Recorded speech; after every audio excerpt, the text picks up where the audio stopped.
Պարոն Թևանյան, քարոզարշավի ընթացքում Նիկոլ Փաշինյանի վիրավորանքները եւ սպառնալիքները ոչ միայն ուղղված են նաեւ ընդդիմադիր քաղաքական գործիչներին, ինչպես է գնահատում այդ խոսույթները։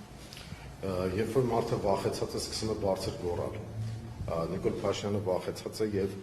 այդ վախի արդյունքում ինքը սկսում է գոռալ, ճվճվալ եւ ընդհանրապես հայկական արժեհամակարգին ոչ հարիր դրսևորում ունենալ, ասենք կնոջը քաշքշել, գոռալ, լեզվակերպի մեջ մտնել, դա բոլոր առումներով չի մտնում մեր արժեհամակարգի մեջ, նույնիսկ այսպես թաղային մակարդակով, տղայական, քաղաքական, բարոյական, իրավական բոլոր առումներով դա մեզ համար անընդունել է եւ դատապարտել է։ Նա վախեցած է, մեկ վախենում է իշխանությունը կորցնել եւ ընկնել Սաակաշվիլի օրը, եւ երկրորդը ասելիք չունի։ Երբ որ ինքը ասելիք չունի, անցնում է վիրավորանքների։ Բայց ինքը պետք է պատասխան տա, թե օրինակ մի քանի օր առաջ պաստառը պոկելու հետ կապված երիտասարդին ինչու իրենք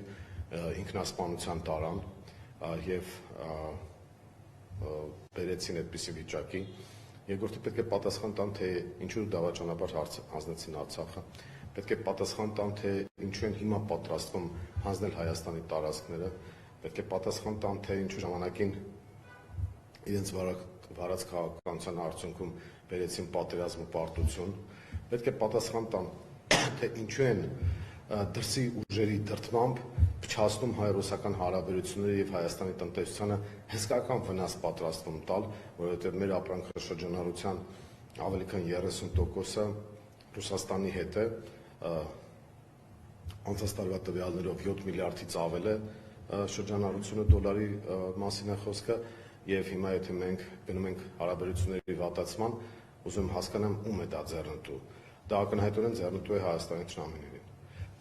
Նիկոլ Փաշինյանը իր թուրք-ադրբեջանական օրակարգի մասին պետք է խոսի։ Հիմա այս հարցերից խուսափելու համար ինքը անցնում է անձնական վիրավորանքների, բայց վիրավորանքը փաստարկի սովն է եւ նրա մոտ այդ փաստարկի սովի արդյունքում առաջանում է այդ վիճակը։ Ես մեր քաղաքացիներին եւ քաղաքական ուժերին կոչ եմ անում չտրվել սադրանքների այն առումով, որ ճիշտել իր մակարդակին եւ անձնական վիրավորանքներ չտալ, բայց շատ կոշտ նաեւ կոպիտ քաղաքական պատասխաններ տալ եւ քաղաքական հարցադրումներ անել եւ ամենակարևորը շփվել հանրության հետ, ներկայացնել մեր մոտեցումները եւ բոլորին կոչ անել, որ մասնակցենք ընտրություններին, որպեսզի վռնդենք Նիկոլ Փաշինյանի գլխավորած կառավարությունը Հայաստանի վրայից եւ բացենք նոր երաշխավորված խաղաղության մեջ։